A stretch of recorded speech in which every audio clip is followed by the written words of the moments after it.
Everybody, so today we're going to be doing our last of our 1-point perspective notes. We've done 2 cubes, we've done more complex shapes, even more complex shapes beyond that, and now we're going into not so much a shape being in 3D space, but how to space objects equally in space. This is going to be useful for things like fence posts, telephone poles, the lines on roads, anything that has an equal distance between it and the next thing along on the road.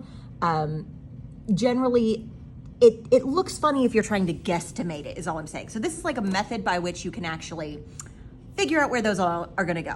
So we're gonna have 2 examples that we're drawing. We're gonna do a sidewalk and we're gonna do some telephone poles. So come down this way. So remember, in 1-point perspective, we always need to start with our horizon line. And in this case, I'm gonna go ahead and draw it in pen. And go ahead and label that for us. We're just gonna label it horizon line. And then somewhere on this line lives our vanishing point. Now, for the sake of ease, I'm putting mine in the middle, but remember, it can be anywhere on this line. All right, now, just like whenever I'm drawing any of my regular shapes in 1-point perspective, I'm gonna start with the very first object that I'm drawing. In the case of my sidewalk, it'll be the very first sidewalk crack, which will look something like this. And in the case of my telephone pole, it's just gonna be a straight line this way. Now, just so you know, you can have things above, like if you're doing a checkerboard floor that's on the floor, or like a boxed off ceiling like what we have in the classroom up here, then you can do this above as well. You just need to think about whether this object is flat or if it's standing up.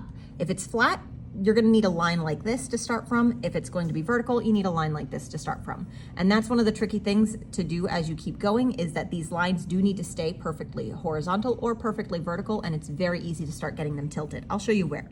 All right, so now that I've drawn the first one of my 2 objects, my telephone pole and my sidewalk, I'm gonna come in and I'm going to actually set that aside. I'm gonna draw 3 receding lines from each of these. One is gonna be on one end of my object. One is gonna be on the other end of my object. And the last receding line is gonna be in the middle of that object. I'm gonna have this one here, and then this one is gonna be actually really close to, but not quite on my horizon line. Times whenever you have your horizon line very close to this midpoint, you need to be extra observant, because you wanna make sure you're using your receding line later on in later steps and not accidentally mix it up with your horizon line. I'm gonna come over here, I'm gonna draw my receding lines to my vanishing point, as I always do. These ones, since I'm having stuff go backwards in space, I'm just gonna let them exist. I'm not gonna do anything crazy.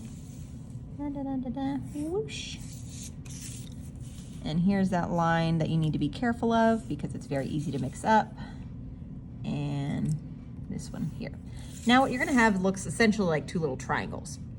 All right, so we have our first object, we have our receding lines. Next, we're gonna draw the second object in our sequence. This is gonna set our spacing. So about however far we want these to be apart, these first 2 that we draw, that's where we're gonna, that's the set spacing that we're gonna have. So I'm gonna draw the second side of my sidewalk, like so.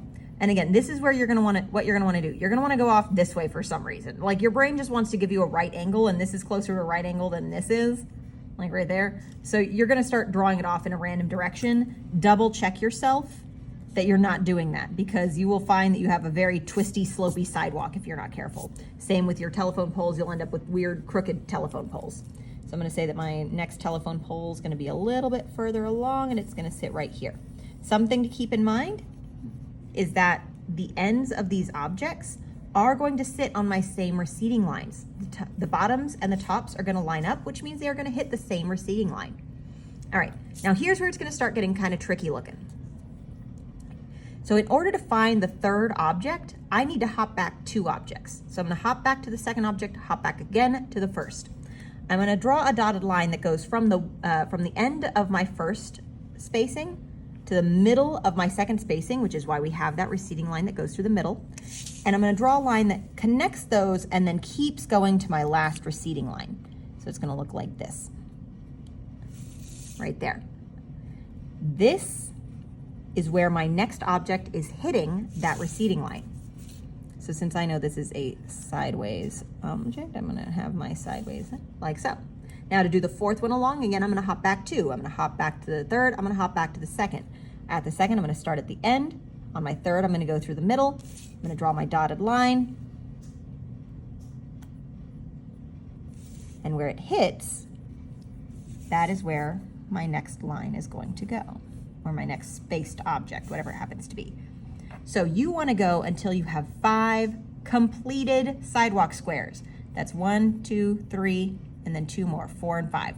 That's what you wanna do on your notes. Now, I'm gonna show you the vertical. It works exactly the same way. To make my third, I'm going to hop back 2 spaces. I'm gonna hop back to my second, I'm gonna hop back to my first. I'm gonna start at the bottom of my first, I'm gonna go through the middle of my second. Again, make sure that you're on your receding line, not on the horizon line. I'm gonna draw a line that goes between the two and continues on until it hits that top receding line, my last one in that sequence, and it's gonna hit right here, which means my next telephone pole is gonna be right here.